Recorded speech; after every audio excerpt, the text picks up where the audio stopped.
All right, so we're through brands where I have more than one palette from them. I do want to pull in a couple of maybe slightly sillier palettes. These are ones that are kind of based off movies, so let's look at these one at a time. One that I know I'm keeping just because I love Beauty and the Beast is the Tale as Old as Time palette. This is from Lorac. I probably should have put it with my Lorac palettes earlier, but honestly, I forgot about it. So it's got this cute mirror on one side, a brush that I'll never use, and then really soft, pretty, pinky, I don't know, beautiful tones. I really love this palette.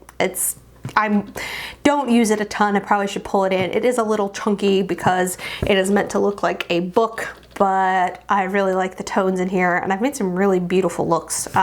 This sort of slate blue gray in particular is just such a pretty shade. I really love that. So definitely keeping this. Okay, this is a little silly, but I will admit to being a complete sci-fi nerd. I bought the Star Wars The Last Jedi palette from Cosmetics. It's got a strange sort of a glittery, I don't know, it doesn't come off, but it's like a glittery interior to it. I have played around with this, I think, once. For as much as I like Star Wars and I just wish the quality was a little better. This is really freaking powdery, and not in a like Anastasia super pigmented way, in kind of a cheap eyeshadow way, unfortunately. So yeah, I think I'm gonna pass this on. And then my last palette is from Besame. This is her Snow White palette. I bought this because I just thought it was absolutely beautiful.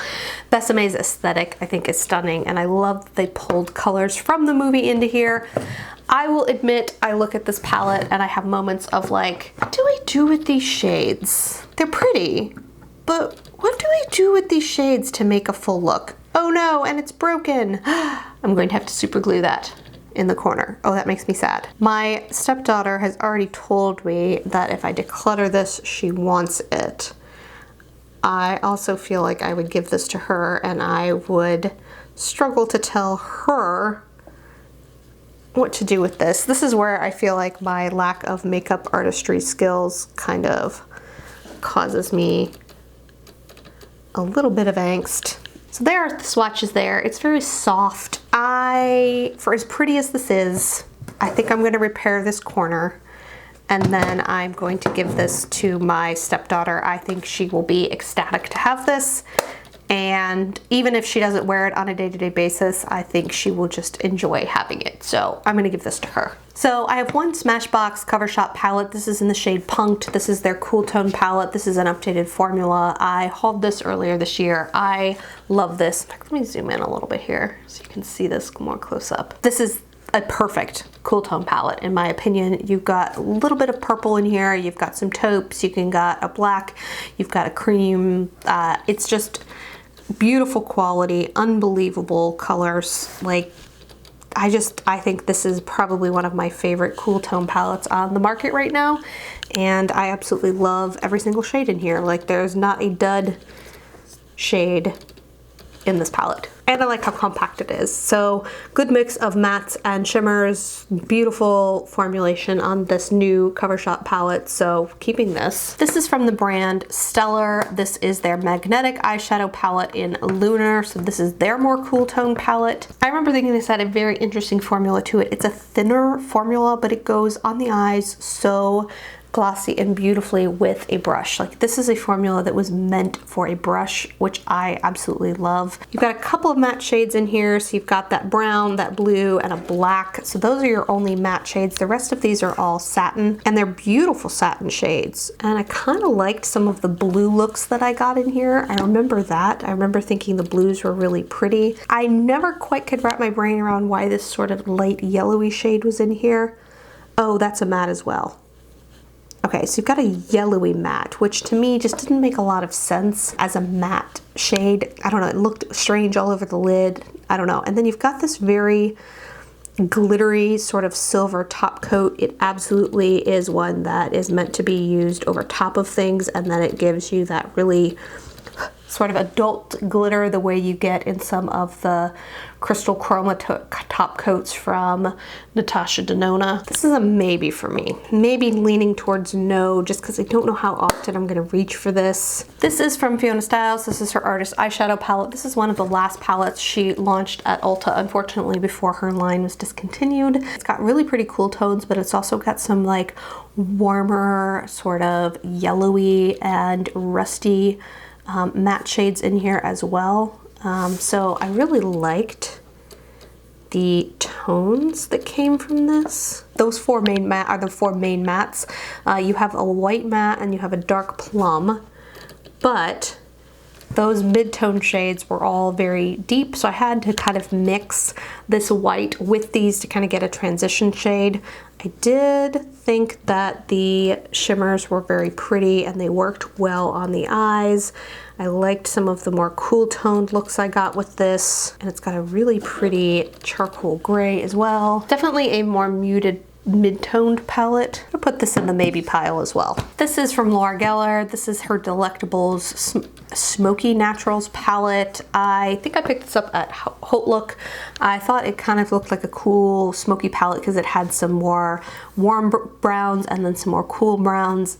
I gotta be honest, guys, I don't care for this formula. It is a baked matte formula.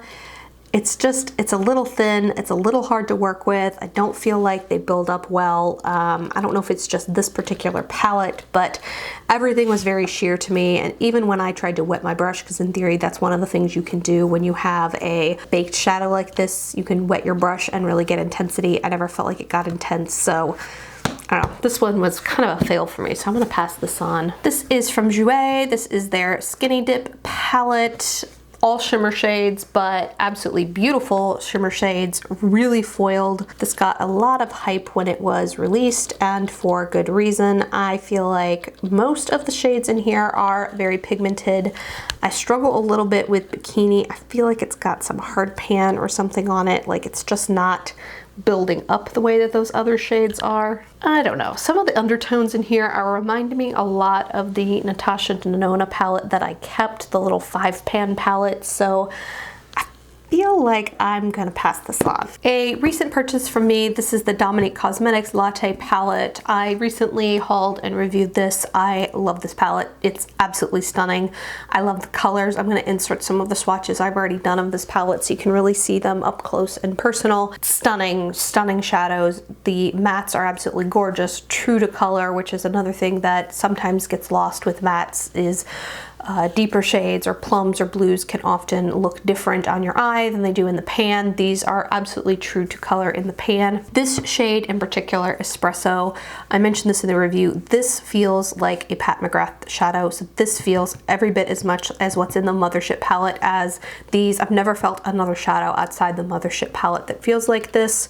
The color is just freaking insanely buttery and beautiful and intense and gorgeous, and I can't get over how amazing the shade is all over the lid. I mean, these two shimmers here are gorgeous as well, but this one in particular is just mind-blowingly good. So this is definitely one I would encourage you guys to take a look at your local Ulta. Beautiful. Another indie brand that I really enjoy is from Persona Cosmetics. This is her Identity palette. I recently posted about this on Instagram. I traveled with this palette and it was flawless for the week. I love the shades in here. I think that she did such a nice job selecting mattes and shimmers. It worked so well on my lids. It lasted all day. It was so easy to blend. It gives me just the shimmers that I would absolutely want for work and just every day. They're beautifully foiled, great undertones. You've got a beautiful shimmery pearl shade too that's great all over the lid. This is such a good palette. I would highly recommend this. This is another YouTuber, kind of like Dominique, who's just done a absolutely phenomenal job with a eyeshadow palette launch. This is my Viseart palette. This is the Bridal Satin palette. I wasn't sure how I felt about this, and then I did a everyday makeup drawer with it because I just don't feel like I had spent a ton of time with it. I played around with this one last month and it was great. Like, I used, gosh, did I use every shade in here but that black? I did. This is beautiful. It is a satin, So don't expect a highly foiled look on your eyes. It's very soft and satiny, but it goes on beautifully with a brush. I feel like you've got really nice neutrals and cool tones, and the purples in here are beautiful. They go on the eyes gorgeously. I mean, absolutely beautiful. I really enjoyed playing around with this. So I was pleasantly surprised. I kind of felt like this was on the chopping block for me, and now I am definitely hanging on to it. All right, let's look at a couple of matte palettes. So this is my Kat Von D Shade and Light Eye palette. I have been a little iffy on Kat Von D lately based on her current behavior, to be totally honest. I'm not going to spend a ton of time talking about that here. Kind of have to make up your own minds as it relates to what brands you want to support and why. This one's been in my collection for a while now, and I don't see myself getting rid of it. This is one of my favorite taupe shades in the middle here. I absolutely love this shade as a transition shade for me. I love that you've got a neutral quad, a cool quad, and a warm quad. I love this rusty shade all over my lid in the fall, and blend it out with this peach shade. The quality of this palette is beautiful. I have yet to get tired of it. It's got a great mix of tones, so I am going to hang on to this one. This one is from Dominique Cosmetics. This is their Naturally Pretty palette. This is one that is very soft, and I always feel like I'm going to declutter it, and then I use it, and I realize just how pretty it is. And so this is one that I just need to remember to keep in my rotation, because it's an all matte palette with the exception of this Transforming Pearl shade, which in theory is one that you're supposed to put over the top of these colors. But you've got such pretty soft shade. I mean, they're just soft. I don't know how else to describe them. It's not that they're not pigmented. They're soft. Soft colors. It's like washes of color that's very work appropriate. I'm gonna put this to the side and put this in my maybe pile as well. This is my little Lime Crime Venus palette. You may have heard me talk about this before. I have been iffy on Lime Crime because of past behavior.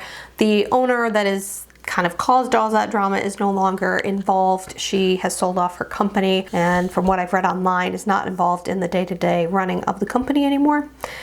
This is the Venus palette. My sister gave me this as a thank you gift for wedding, and so I'm going to keep this because I have just good sentimental attachment to this palette, and just I look at it and I remember back to her wedding, and she loves these warm shades. This has been one of her favorite palettes. Once again, she doesn't personally pay a lot of attention to what goes on in the beauty community online, so she never really followed the Lime Crime drama, but before Modern Renaissance, this was probably the place to go to get these cranberry shades. It's really pretty. This is my Nabla Dreamy eyeshadow palette. This one is one of my favorite palettes of all time. I talked about this in my you can only keep one tag. If I had to keep one eyeshadow palette and that's all I could use, this is the one I picked because I feel like it can go very cool toned, it can go very neutral, and then it can go very warm as well. The tones on these are beautiful. I'll insert some swatches here that I had done from that video so you can really see good close-up high quality swatches. I really enjoy this palette. I think the quality is phenomenal. I really feel like I probably would like to get the Soul Blooming palette. In fact, I've kind of been part of the reason I've held off on the Anastasia Norvina palette is because I was kind of hemming and hawing between that one and the Nabla one, and I haven't quite made up my mind, so I just haven't purchased either one of them yet. But I love this palette. I think it's really pretty too. Last palette I'm counting here, this is my Inglot palette. I guess this is technically single shadows, but because it goes into this like perfectly maintained palette, I'm counting it here versus as a single shadow. I do have single shadows that we're not getting into in this video, just single pans that go in like Z palettes, etc. I will try and get the colors here and put them up here on the screen and down below in the description box. I'm not going to try and pop these out. I remember these were kind of a pain in the butt to pop out. I needed like a pin in order to pop them out. But I built this when I was in Vegas, and I wanted some cool toned and rosy shades that I felt like were missing in my collection. So I built some mattes and some shimmers, and I thought that purple matte was absolutely stunning. And then I did a dark chocolate brown, so I did a row of mattes, and then I did a row of shimmers underneath that, so it's sort of lavender and a taupey silver and a really interesting sort of army green color. quality of these Inglot shadows. I've never been in an Inglot store, and I was completely impressed with the quality of the shadows. So I really love this whole little color scheme I've got going here. I love this palette, so I'm not getting rid of this. All right, guys, we have 3 maybes here. I am looking at this Fiona Stiles and this It Cosmetics Naturally Pretty palette, and I'm noticing a lot of similar shades in here. In fact, I'd never really noticed that before. Those are similar, those are similar, that is similar. I think I'm gonna pass on the It Cosmetics, and I'm gonna keep the Fiona Stiles. And then I think I'm gonna pass on the Stellar one. For as interesting as some of the shades were, for as much as I enjoyed playing with it, I just feel like these blue tones are not the cool tones that I prefer. I prefer taupes and purples and sort of rosy shades to these navy blue shades, so I think I'm gonna pass this guy on. Okay, so we have made it through all my eyeshadow palettes. I'm gonna go total up what I'm keeping, what I'm getting rid of, and I will be right back. All right, guys, and now for some totals. So here is the pile of eyeshadow palettes that I am keeping. I am keeping 46, and then here is the eyeshadow palette pile that I am decluttering. I'm actually getting rid of 23, so that is 33% of my collection. So I'm actually a little shocked. I thought I was gonna be in the 20s. To be over 30, I'm kind of surprised at, but I spent some time looking at both piles before I did these totals, and I'm quite happy with what I'm getting rid of, and I'm very happy with what I'm keeping. So here is what my drawers look like now. I feel like this top drawer is looking very nice and organized. I've got some larger palettes to the back, and I've got kind of my palettes grouped by brand here in the front. Down a drawer, I've got a combination of drugstore and high-end, and I've got mini palettes down here and smaller palettes, and I'm kind of feeling like the drawers don't look overflowing. I feel like I can find everything quickly, but I kind of feel like I want to spend a little bit of time potentially reorganizing these 2 drawers and maybe all 3 of my eyeshadow palette drawers just a little differently. I'm planning on doing a makeup room tour for you guys, and you guys are obviously seeing inside some of these drawers now as I do these declutter series, but I want to come back and I want to kind of, I don't know, tweak. I'm not super in love with how these are just kind of organized and laying out. I feel like there's going to be a better way for me to do it.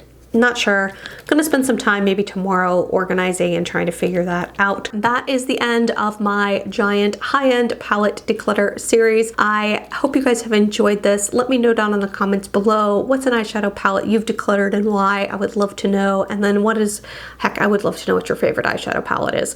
I absolutely feel like this is still my favorite category of makeup. So hey, I know I just got rid of a bunch and kept a bunch, but if you got any recommendations, I am all for it.